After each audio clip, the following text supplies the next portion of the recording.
property owners in Abuja. Do you know where your land is located? Do you wish to recertify it or acquire a C of O? Do you wish to write site reports for your plots? Are you sure of the specific use of your land? If so, what do you want to build? Hope you have gotten an approval to build and you are not blocking any public facilities like access road, drainages, or encroaching into other plots, as building without approval is illegal and punishable by demolition. A town planner can help you secure your land and property development according to Abuja Master Plan and other legislations. Oh yes! Hurry! Call a town planner today to avert future problems. For more information, please locate us at plot 2047 Michael Okbara Way, Wuse Zone 5, Abuja. This message is brought to you by Nigerian Institute of Town Planners FCT chapter. We are the dream.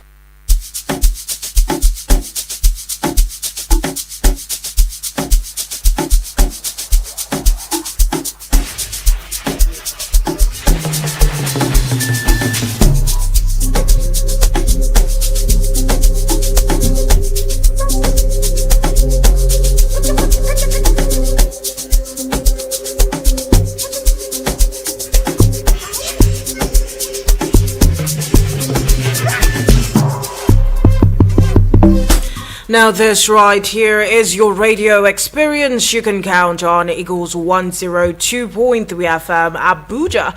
Now you already know this is the 4:30 hour, and at this moment the ladies and men of the town planning crew will be here. And obviously I know somebody is saying it's usually guys that are here, but yes, Emmanuel Agbato is right here in the studio. But it seems today he is a man that is blessed amongst many women. But we're talking about two beautiful women here. So yes, hi Emmanuel. Hello listener, good evening. It's nice to be around again. Yes, listeners, today this program as usual is sponsored by the Nigerian Institute of Town Planners, SCT chapter based here in Abuja, plot 2047 Michael Okbara Way, Wuse Zone 5, Abuja. And we do operate from the hours of 8 a.m. to 5 p.m. Mondays to Fridays. And for this program, we have two numbers that you can call in for questions or comments when the time is thrown open to listeners. The two numbers are 0907 353 0044. I come again. 0907 353 0044. While the second phone in number is 0908 766 8888. On today's program, we'll be looking at city development, the role of women in creating sustainable settlements. Like you've been told before, the Nigerian Institute of Town Planner is gender friendly. That is why today I have two senior ladies of the institute that we're introducing to you. When we talk of settlement, we are talking of the human living environment, the collection of houses linked by roads with the amenities to service that layout or that neighborhood or that community. That's what we'll be looking at today. And we know that women do have a role to play in its development. I have two guests today. One is town planner Oluwayinka Bello. Oluwayinka Bello is the chairman of Association of Women Town Planners of Nigeria, FCT chapter. Yinka Bello, you're welcome to the program. Good evening, listener. I'm glad to be here this evening. Oh. Thanks for having me. Yes. My other guest here is town planner Teresa Susan Shesi Omowole. She's a senior town planning officer in the Development Control Office, and she was our former National Financial Secretary of the Nigerian Institute of Town Planners in Nigeria, national. Welcome, Susan. Hi, listeners. I'm happy to be here. Yes, thank you. Straight to the question, I want to ask, what is a sustainable human settlement? Yinka Bello, please take off from there. Thank you so much. Sustainable human settlement is a human community, meaning that it's an urban area that is designed, it is built, and it is also managed in a way to promote social, economical, and environmental sustainability over a long period of time. So it's not built or designed for a short period of time. There's a view for a longer frame of time. And when we are talking about sustainable settlement, we consider the the current generation as well as the future generation as well. So it's looking into what we have now and our ability to be able to also use in the future. And so when we consider some of these sustainability, we look at the use of our resources, we look at reducing waste, pollution, promoting social equity within the environment as well. And I also want to talk about some of the features of this sustainable settlement. It must be environmentally sustainable. We are talking about efficient use of energy, consumption, promoting green spaces, managing waste. In short, it's about minimizing the environmental impact of using of these resources. And also when we look at the social sustainability aspect, we are prioritizing the social well-being, promoting inclusivity, diversity, and equity. And so we should be looking at issues of affordable housing, providing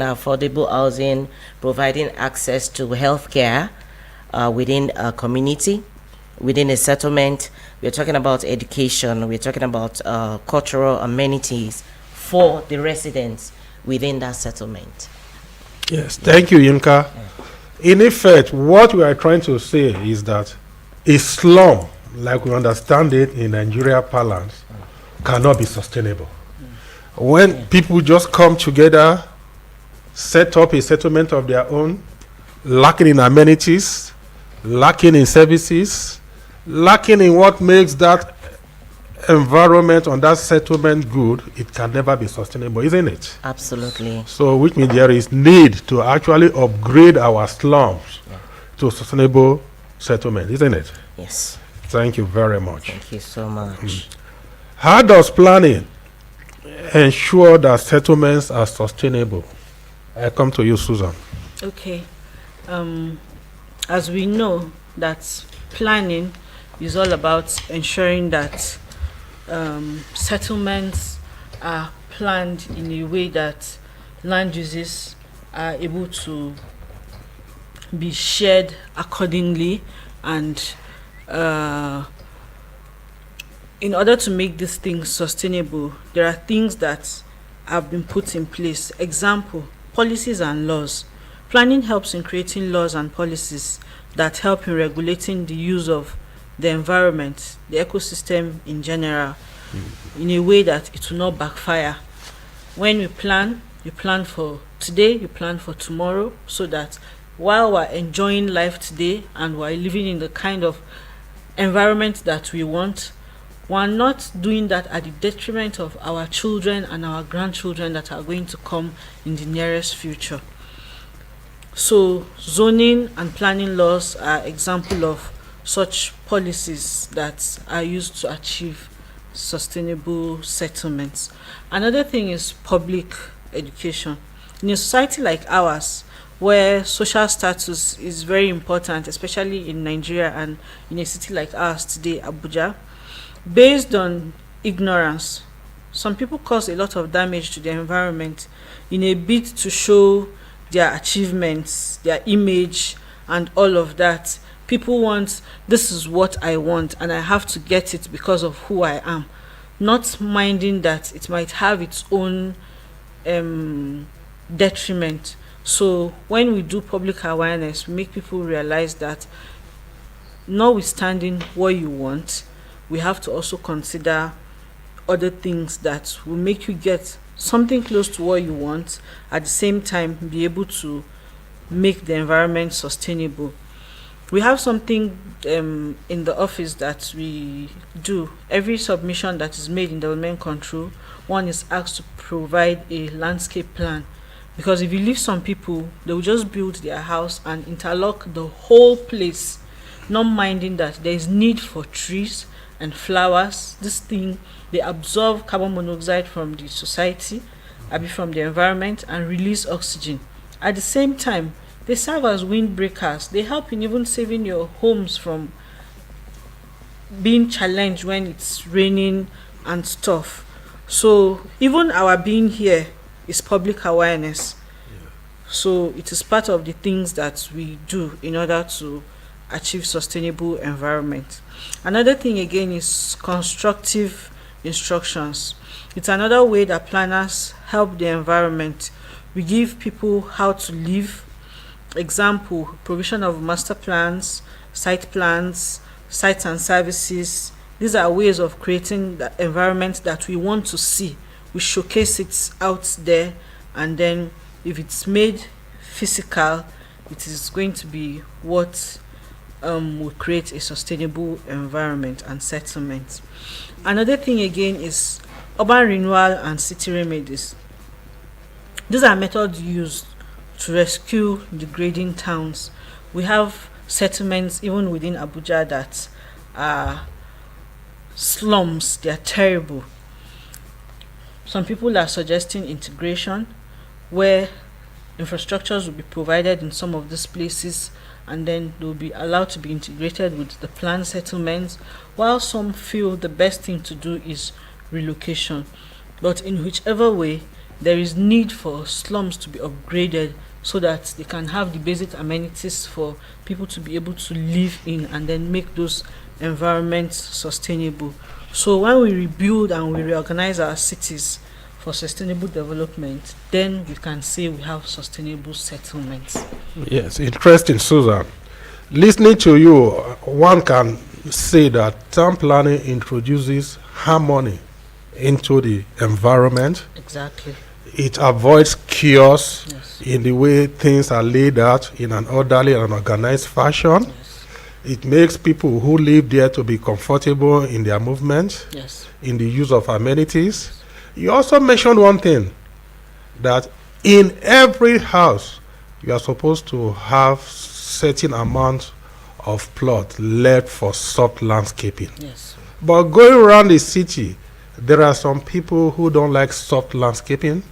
You see the entire compound interlocked, or the entire compound concreted, But again, like we know, that's not good for the microclimate or the micro weather of that particular house and for the neighborhoods. It introduces heat island. Yes, sir.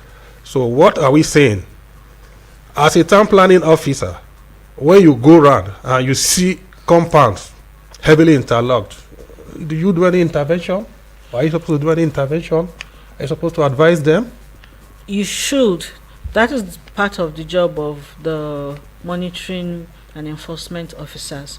For every house that have an approval, they should have their landscape plan.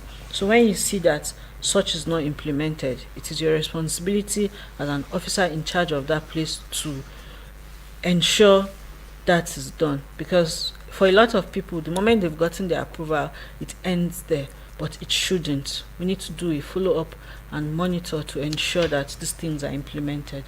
Interesting. Let me remind the listener that we have two phone numbers that you can use in calling in. The first one is 0907 353 0044. While the second number is 0908 766 8888. Let me go to the other question. What is the role of women in planning and development of sustainable settlements? Yinka Bello, can you please? take on that? Yeah, thank you. The role of women in promoting sustainable settlement is so key, in such that if you look at a society that coming back to the family unit, one of the things that women are known for is they bring diverse perspective to things and issues, especially related to the home. And when we apply it to urban settlement, our experiences will help us in bringing experiences to the table, which can lead to a more holistic and inclusive planning and design outcome, basically. So aside from that, we coordinate community well-being. We play a central role. I mean, the work of a woman is not it's not just for herself. She thinks about the children, she thinks about her husband, she thinks about even the neighbors, family, extended family.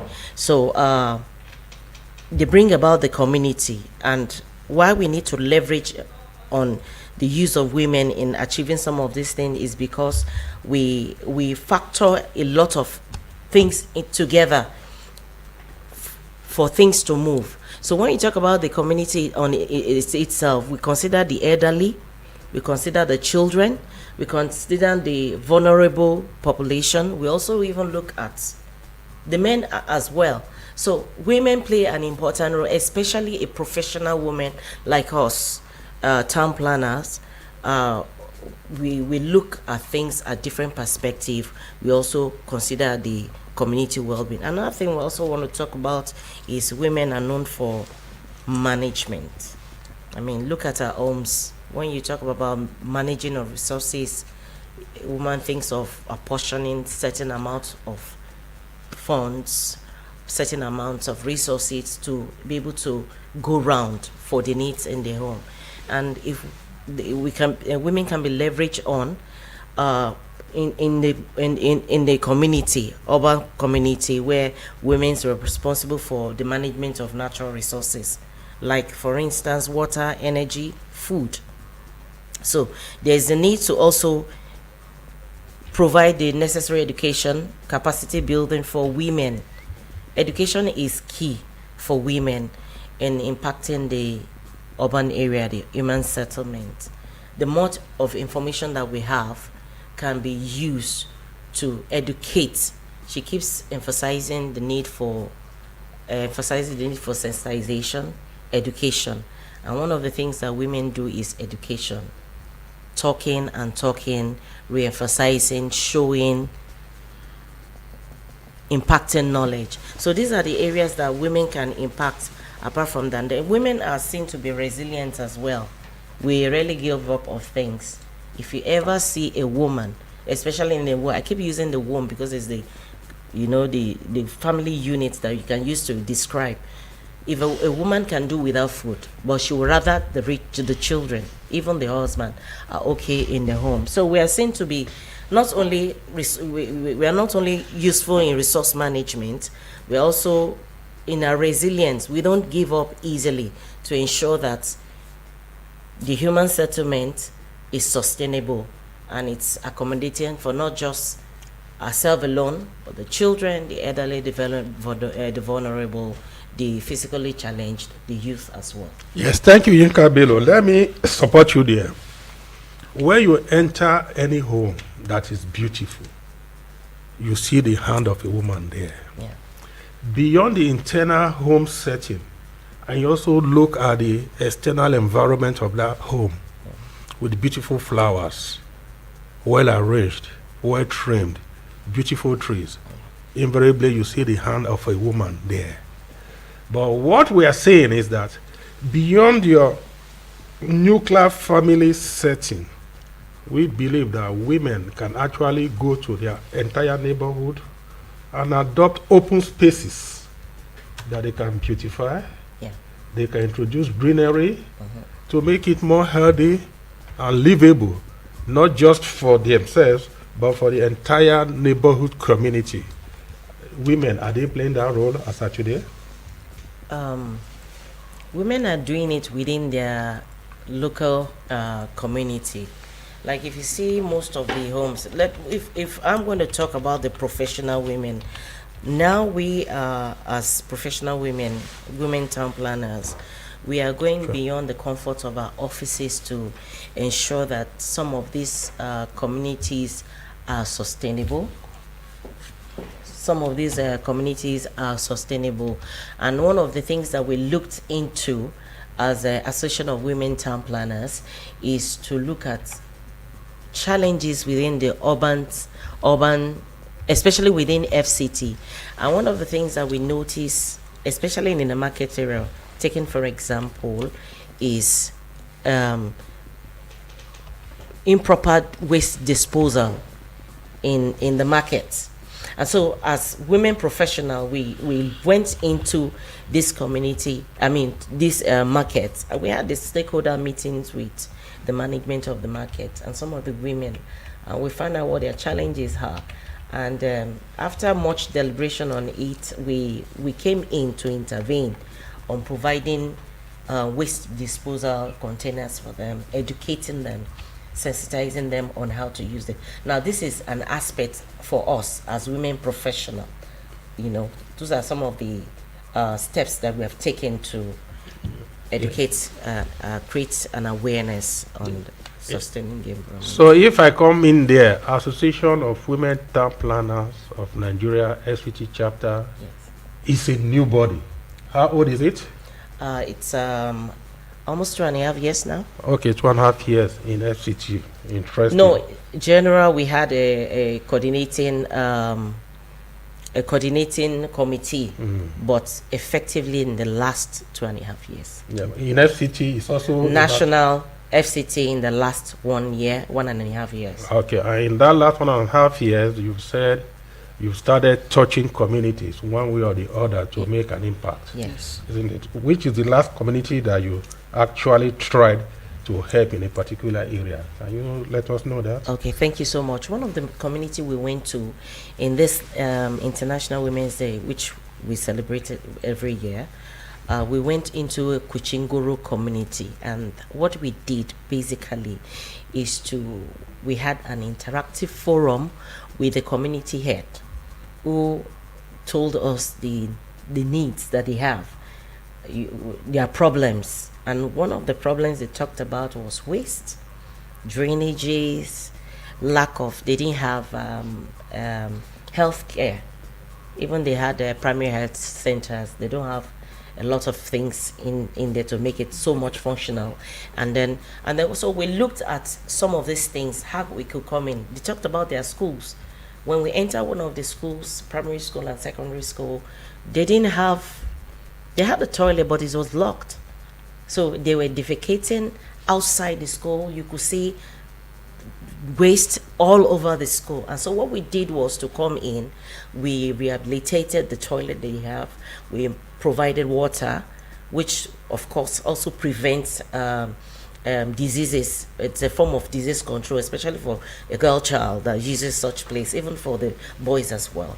And also to educate them on the importance of keeping the environment clean. So those are one of the ways where we have been able to touch down within the community in the FCT. And also we also went ahead to do education sensitization in the school. Now what we basically did is, the children are young. We went to the secondary school. We didn't just want to sit in the comfort of our offices, bringing up policies and programs. We educated the school children. You will be amazed that some of them don't even know what town planning is all about. They didn't know. So we had to tell them what we do, career path that they can take, and also educate them in topical issues that relate to town planning, environment, sustaining the environment. So those are the basic steps that we have taken, and we are still taking, because very soon we are also going to go into another community as well. Yes, from what you've enumerated, environmental problems are many. Yes. And they are challenging. As Association of Women Town Planners of Nigeria, you cannot handle them alone as a body. Absolutely. Are you thinking to adopt other stakeholders that will support in your quest to making many areas within FCT better for human living? By that, it's just my thinking. Yeah. You know, as a woman professional body, you could look at other stakeholders who have similar or identical ideas about how to impact the community. Okay. You could even look at people outside the environment profession who you think can support your need, you know, to bring about better living environment. Are you thinking in that direction such that you can make more impact in the communities that you want to service? Yeah, thank you so much. You'll be amazed that this last program we had, International Women's Day, we didn't just get the funding from our purse only. We had a lot of support from people in the built environment who gave towards this when they heard that this is what we wanted to do. So they partnered with us. Some provided some of those waste that for the markets. Some provided a fund. Some provided the coverage for us. You know, sensitization when we carry out the sensitization, the video production, and what we also thinking is also to engage non-governmental organization so that they will be able to collaborate with them to expand our horizon. Like I said, some of these places we carried out some of these intervention projects that we call it test cases, and we've been able to record some level of success, and we are partnering not only with the community and the community aid, but also with people in the built environment. Recently, I had a discussion with one of the members of the women wing of the Nigerian Institute of Architects, you know, and we felt that we could collaborate together. Interesting. You know, in the built environment where we upscale what we're doing. Exactly. So that's it on the pipeline at the moment. Exactly. Yeah. Listener, let me remind you that the phones line are open, and we have two numbers you can call into. The first one is 0907 353 0044. While the second line is 0908 766 8888. So the lines are thrown open. You can call in to ask your questions. We are here to give answers to your question, listener.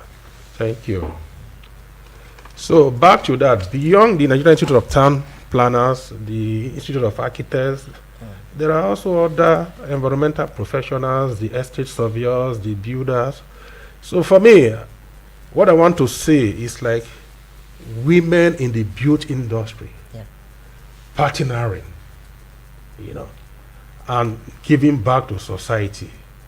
It will be more formidable because the more the merrier. Yes. And that will also give you the size of women in FCT who are in the built environment. That's right. So for me, I'm suggesting you go beyond the architects forum, go into the estate surveyors forum, go into the builders forum, and go into the engineering forum. All women, and collaborate. Absolutely. So that you can make bigger impact in FCT. How do you see that? It's that's just a fantastic idea. You know, like I said, we are trying to upscale it. The ones that we did initially are the ones that we had the test case, and we had some level of success. But with your suggestion now, we'll upscale our horizon, not just limiting it to just the Nigerian Institute of Architects. We'll look at all that professional. Hello. bodies. Is there somebody on the line calling? Good evening, sir. Good evening. Can we know your name, please, and also tell us where you are calling from? My name is Usman Yusuf. I'm calling you from Airport Abuja. Okay. Usman Yusuf? From where? Yeah, good evening, sir. Usman from where in Abuja? Airport Road. Airport Road. Okay, Usman, please, what is your question? I just call you to greet you. Okay. Thank you very much, Usman. Usman just called to comment. Listeners, like I said, we have two phone numbers.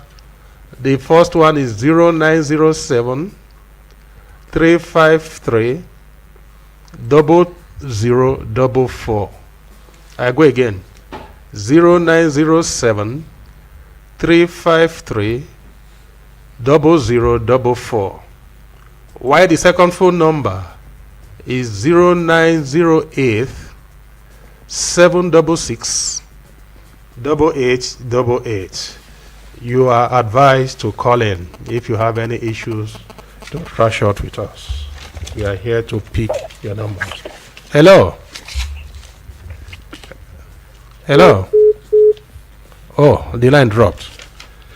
Back to my question. Susan, what has been your experience here in Abuja as a woman town planner? What has been your experience working as a woman town planner? Yes. Thank you very much for that question. As a woman town planner working in the FCT is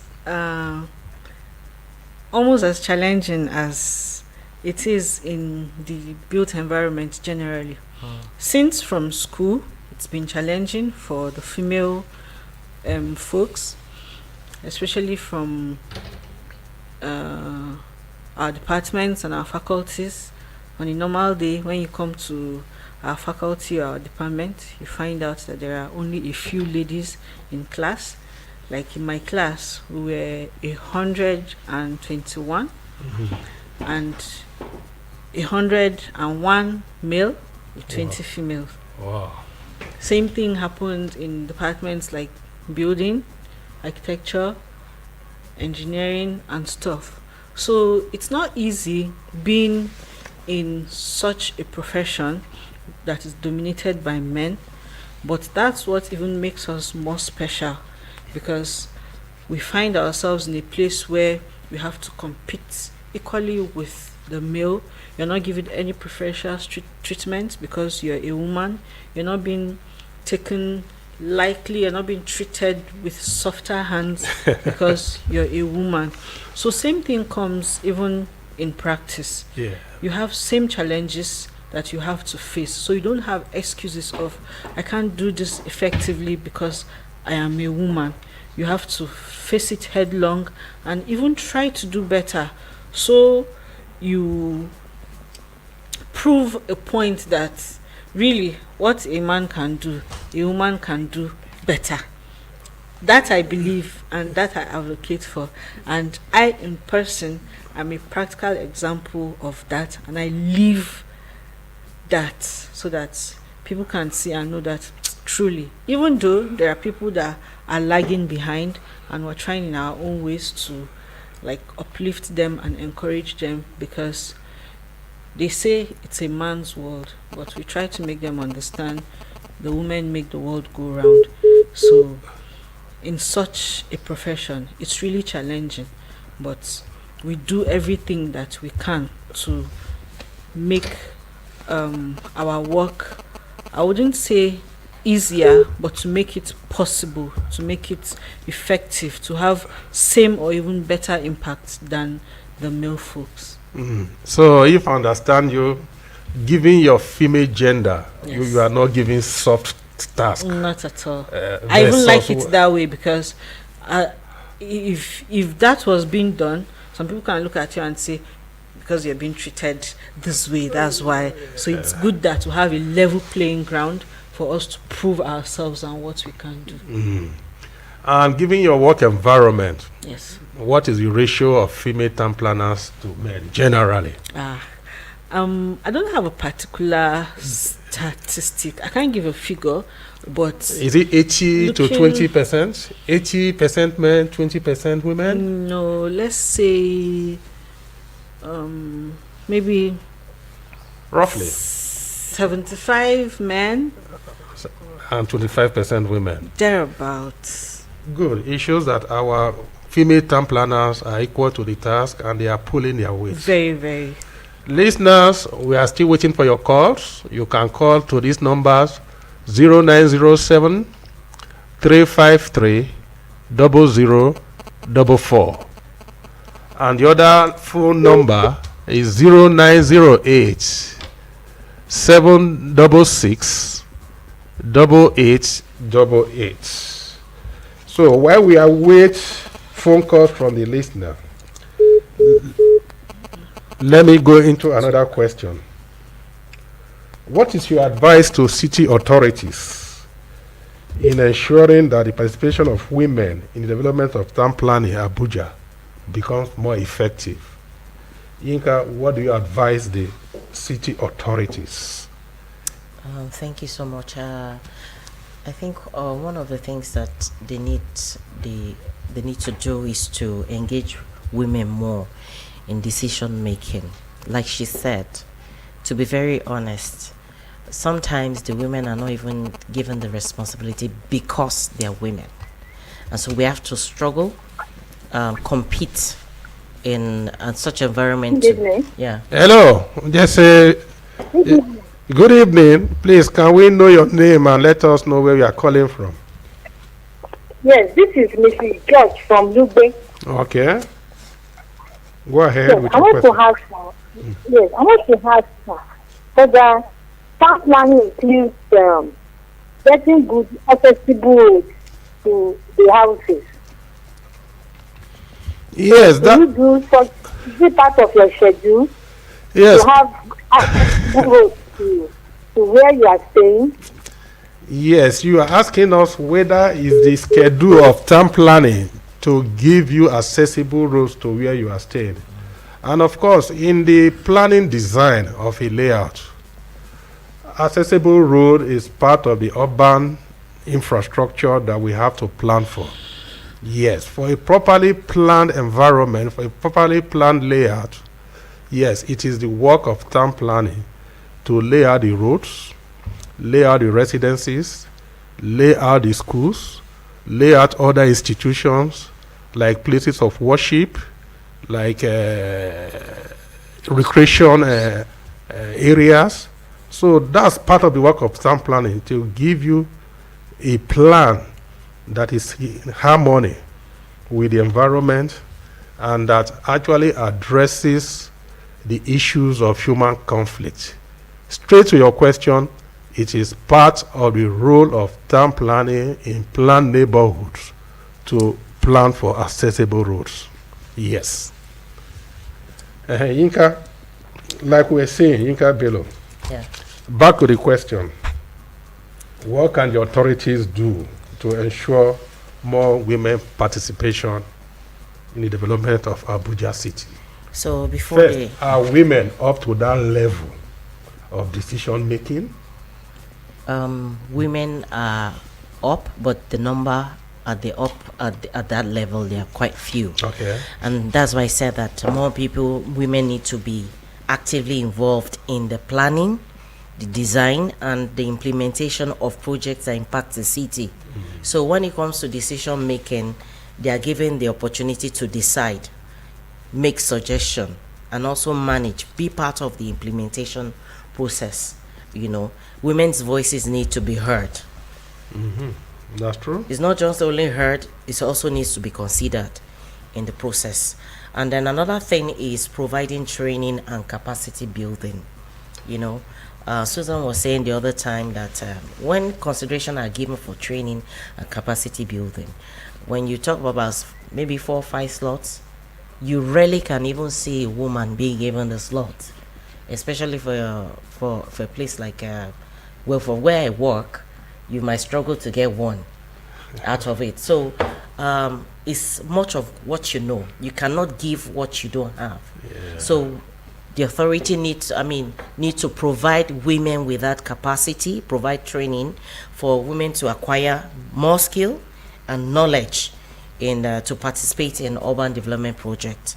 And also I want to believe as well as some of our policies should also promote gender equality. For instance, women really have access to resources and funds like the men do, and so we are a bit limited in the things that we can do by ourselves. So our policies should be such that should incorporate the women as well. Then our plans should create safe. Hello. Hello. Yeah, please, can we know your name and where you are calling from? Good evening. I'm calling from Buhari. You are calling for Buhari. What is your name, sir? Abdullah. Abdallah, please, what is your question? Yes, my question is in regard to the master plan of Abuja. Yes. You know, we have heard that there has been some kind of adulteration or bastardization of the master plan of Abuja. Yes. For instance, the issue of the original plan that was done in respect to the light, that it was designed to have an underground light for the entire Abuja, not only the city center. Yes. But later on, it has been abandoned. And now, given the open, can I say, cables, or can I say the wires that are being put, like 33 kVA and like other kVA, especially 33 kVA that is not supposed to be to pass out, to be seen outside in the residential areas, but like on the main road or some exceptional areas, because of the disaster that it portends to the safety and life of human beings, especially if there is any accident or if there is storm and maybe the pole is being pulled down by breeze and what have you, the danger that it portends to the people. Yeah. Why is it so? Is it because of finance or what? Or what brought about the bastardization of the master plan, knowing fully well that Nigeria, as it were, it had the resources that can be able to do that perfectly well without any hitch. Thank you. Thank you, Abdullah. He is saying that the Abuja master plan, by his observation, had been bastardized. And for instance, he said the lighting within FCT and beyond ought to be through underground cable and cabling. But he has noticed that in some parts, they've abandoned that underground channel cabling to now start doing surface cabling. And he thinks that portends danger to the residents. What is your impression about that? Any of you, Yinka? Let me start from there. I think one of the reasons why we have that is the master plan has been prepared a long time before now. It requires review. Yes. Every 5 years, ideally. Yes. The plan requires periodic review. And we should also bear in mind that policies are not stable. The government comes in, another one takes over. The policies are not sustainable, or there's no continuity. Let me use the word continuity in some of those policies. So different administration comes in with its own mindset of what they want to do. Perhaps a particular administration will have initiated one, and then the process is like the next one comes and they feel that no, we are not supposed to do this, let's do it this way. So one of the reasons I think we're having this discrepancies is inconsistent, different government administration. And then secondly, I also want to talk about the issues of illegal development. To be very honest, places that are not that you are not even meant to have structure. If you look at some district as we are speaking now, you see structures on them. A place where you are meant to have access road, there are legal development of houses. So now what you have now is like structures basically on areas where you are meant to have some of these infrastructure.